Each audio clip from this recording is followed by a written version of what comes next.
Well, it's official. Democrats in the House officially unveiled two articles of impeachment against President Donald Trump.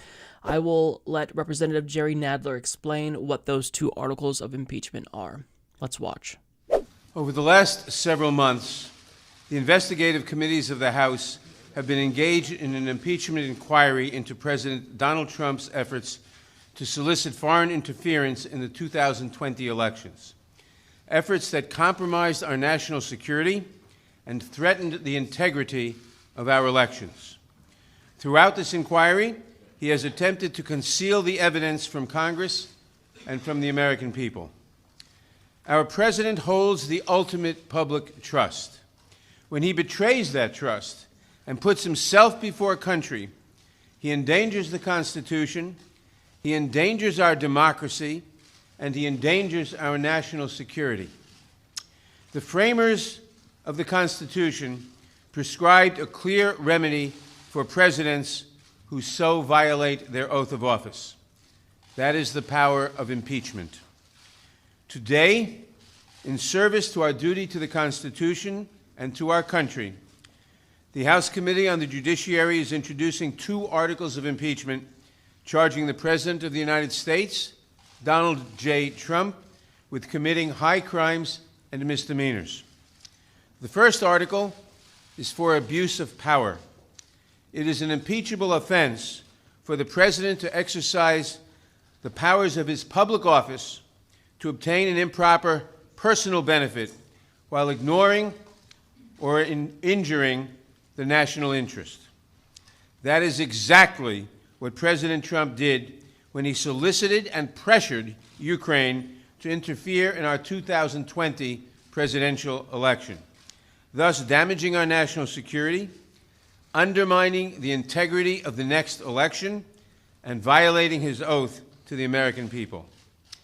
These actions, moreover, are consistent with President Trump's previous invitations of foreign interference in our 2016 presidential election. And when he was caught, when the House investigated and opened an impeachment inquiry, President Trump engaged in unprecedented, categorical, and indiscriminate defiance of the impeachment inquiry. This gives rise to the second article of impeachment for obstruction of Congress. Here, too, we see a familiar pattern in President Trump's misconduct. A president who declares himself above accountability, above the American people, and above Congress's power of impeachment, which is meant to protect against threats to our democratic institutions, is a president who sees himself as above the law. We must be clear. No one, not even the president, is above the law. So, abuse of power and obstruction of Congress. Now, I'm going to give you my take on this, but before I do that, I kind of want to walk you through what we can expect. Let me remind you that the House of Representatives has the sole authority to impeach, and this will most likely pass in the House, meaning he will have officially been impeached once that vote takes place, which will most likely happen before the end of the year. But then it would go on to the Senate, where they would hold a trial and vote to convict and remove President Donald Trump. Now, you need a 2/3 majority to convict an impeached president, and assuming we get every single Democrat on board, which is highly unlikely, we need 20 Republicans to vote to actually convict and remove Donald Trump. So most likely, that isn't actually going to be the case. Donald Trump will probably be impeached, and then unless some drastic thing happens where Republicans feel as if they can get away with impeaching Donald Trump and not protecting him and still be politically viable in 2020, he most likely will get away with this. Now, the question is, will this hurt him in 2020? Or will this help him in 2020? Or will there kind of just be no effect? I don't necessarily know, and I think that people who are speculating also don't know.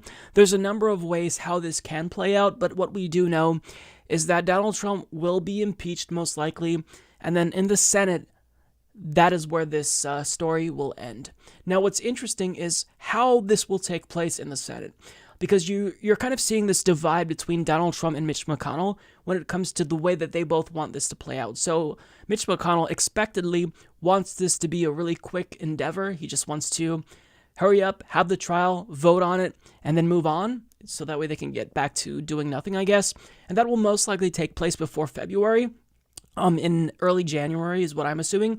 Although Donald Trump, surprisingly, he actually wants this to drag on. Like, he wants to make a spectacle of this because he believes that politically that will benefit him. Now, as CNN reports, President Donald Trump and Senate Majority Leader Mitch McConnell are both looking ahead to the Senate impeachment trial, but there is a growing divide between the two over what that trial should look like, CNN has learned.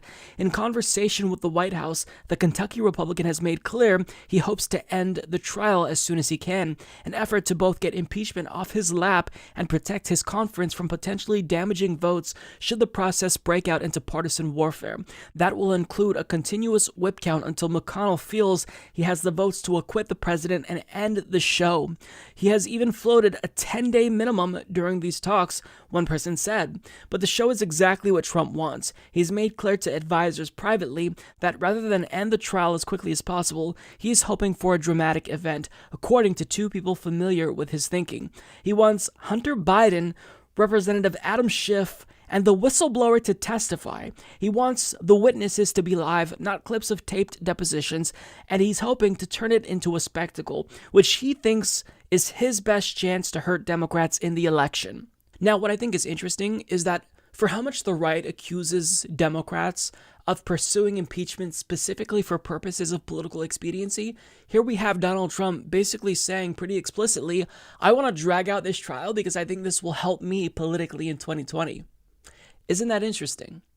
Now, it kind of shows like that reaction from Donald Trump demonstrates how juvenile and idiotic he is, quite frankly, because why does it matter if the whistleblower testifies?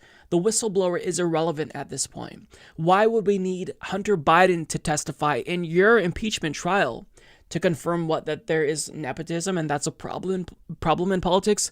Yeah, no shit, Sherlock. You have your daughter serving in your fucking administration. Duh, nepotism is an issue, right? But what's that supposed to prove? You are the individual who's on defense. This is your trial. Hunter Biden isn't on trial.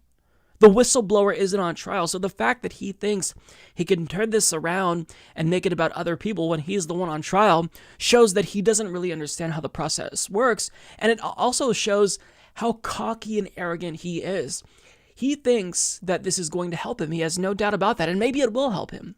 But the fact of the matter is that this is a serious issue. You broke the law. You violated the Constitution. But in his mind, he did nothing wrong. Or maybe he thinks he did nothing wrong, but according to his tweets, he believes that if you are doing a good job based on his own assessment as president, then why should you impeach the president? Because you violated the Constitution and abused power. Now, getting to my opinion on this, the two articles of impeachment, I think that alone, yes, that is something that warrants impeachment, although limiting the scope to just two articles, I think is a huge mistake because it kind of undercuts the Democratic Party's argument because they say that they're pursuing impeachment, Nancy Pelosi does at least, because this is their duty. You know, they have a constitutional obligation to hold the president accountable, but he also obstructed justice 10 times, according to the Mueller report. He was in violation of the emoluments clause on day one when he was sworn in. He's doing favors for the Saudis who are buttering him up by staying at his hotels. He made hush money payments to Stormy Daniels using campaign funds. So while the Ukraine call in and of itself is an abuse of power, and his attempts to meddle with that process constitutes obstruction of Congress, you undercut your own argument in saying this is our duty to pursue impeachment if you're letting him, get a pass for all of these other issues. Now, I get strategically, it makes sense to narrow the scope so that way the American people can kind of know what to focus on and not get lost, but duty is duty. You have a constitutional obligation to hold the president accountable, and you are essentially not doing what is required of you under the Constitution by giving him a pass on all of these other crimes. I mean, the American people need to know that he is guilty of all of these other charges of corruption and conflicts of interests and abuse of power, but you're choosing to give him a pass. Most likely, probably due to purposes of political expediency. So it's incredibly frustrating. And another issue with this is Nancy Pelosi is only pursuing impeachment begrudgingly so. We all know that she would have never pursued impeachment had progressives not forced her to do that, because it was evident that when he was sworn in, as I stated, he was in violation of the emoluments clause. Nancy Pelosi wanted to give him a pass. Well, then Michael Cohen brought a check that confirmed he made hush money payments to Stormy Daniels. Well, Nancy Pelosi still didn't want to pursue impeachment. Robert Mueller released his report that showed he obstructed justice 10 times. Nancy Pelosi still didn't want to pursue impeachment. So the Ukraine call was the straw that broke the camel's back, because she would look like an utter fraud and incompetent if she didn't finally pursue impeachment time after time after time. And Donald Trump was essentially getting this message that he's untouchable. He can do whatever he wants, break the law, brazenly violate the Constitution, and Nancy Pelosi will give him a pass. So it's clear that she never really wanted to pursue impeachment, and I don't think that she actually believes in it. But in a CNN town hall, she basically said something that undercuts the entire impeachment argument, and it's incredibly frustrating. She claimed that George W. Bush did not do something that rised to the level of impeachment. And what is that action? Well, he led us into the Iraq War. But she claims even though he led us into the Iraq War, that did not warrant impeachment. This is what she said specifically, and then when we come back, I'll tell you why that's problematic. So, Speaker Pelosi, you resisted calls for the impeachment of President Bush in 2006 and President Trump following the Mueller report earlier this year. This time is different. Why did you oppose impeachment in the past?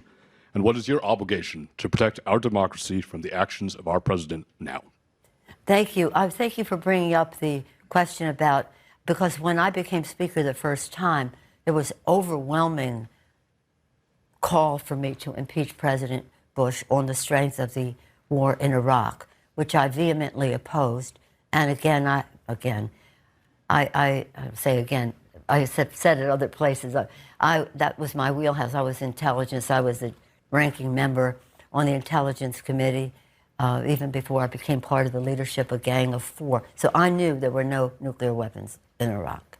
It just wasn't there. They had to show us, they had to show the Gang of Four all the intelligence they had. The intelligence did not show that that was the case. So I knew it was a misrepresentation to the public. But having said that, it was in my view, not a ground for impeachment. They won the election, they made a representation, and to this day, people think that it was the right thing to do. The people think that Iraq had something to do with 9/11. I mean, it's appalling what they did. But I did, and I said, if somebody wants to make a case, you bring it forward. But they had impeached Bill Clinton for personal indiscretion and misrepresenting about it. Impeached him. Some of these same people are saying, oh, this doesn't rise to impeachment. We're right there impeaching Bill Clinton for being stupid in terms of something like that. I mean, I love him. I think he was a great president. But being stupid in terms of that, and what would somebody do not to embarrass their family? But in any event, and that's so they did. Bill Clinton, now they want me to do George. I just didn't want it to be a way of life in our country. As far as the Mueller report, there was a good deal of, the academics said, and 1,000 legal experts wrote a statement that said the Mueller report is an what's in there is an impeachable offense. It wasn't so much of what's in the Mueller report will be more clear once some of the court cases are resolved, but it wasn't so clear to the public. The Ukraine just removed all doubt. It was self-evident that the president undermined our national security, jeopardized the integrity of our elections as he violated his oath of office. There's just, that's something that cannot be ignored. She literally gave George W. Bush a pass when he led us into a war that killed hundreds of thousands of people, mostly civilians. So now people who are skeptical of impeachment are going to point to that and say, well, you didn't impeach George W. Bush for doing something worse, and now you're impeaching Donald Trump because of an abuse of power? Isn't what George W. Bush did the ultimate abuse of power? Now, my response to that is, this is why you can never let your foot off the gas, and you have to have one standard that you apply universally, right? The fact that Democrats gave George W. Bush a pass makes the impeachment of future rogue presidents that much more difficult. So by her admitting that she gave Bush a pass, and I'm glad that she told the truth there, that's going to delegitimize this effort now to impeach Donald Trump. Now, should we still pursue impeachment against Donald Trump? Absolutely, because he broke the law. And if, a normal American did what Donald Trump did, they would have already been locked up in jail. We lock people up for smoking weed in certain states. So, of course, we need to hold elites accountable.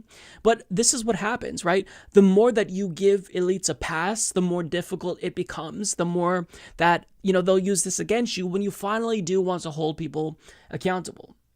Now, what I also hear that undercuts the argument against Donald Trump is, the impeachment against Bill Clinton was bad because it helped him. Although when I hear about, Clinton lied, but nobody died, that's kind of a shitty argument because Clinton committed perjury. Yes, he wasn't impeached over the blowjob, he was impeached over perjury.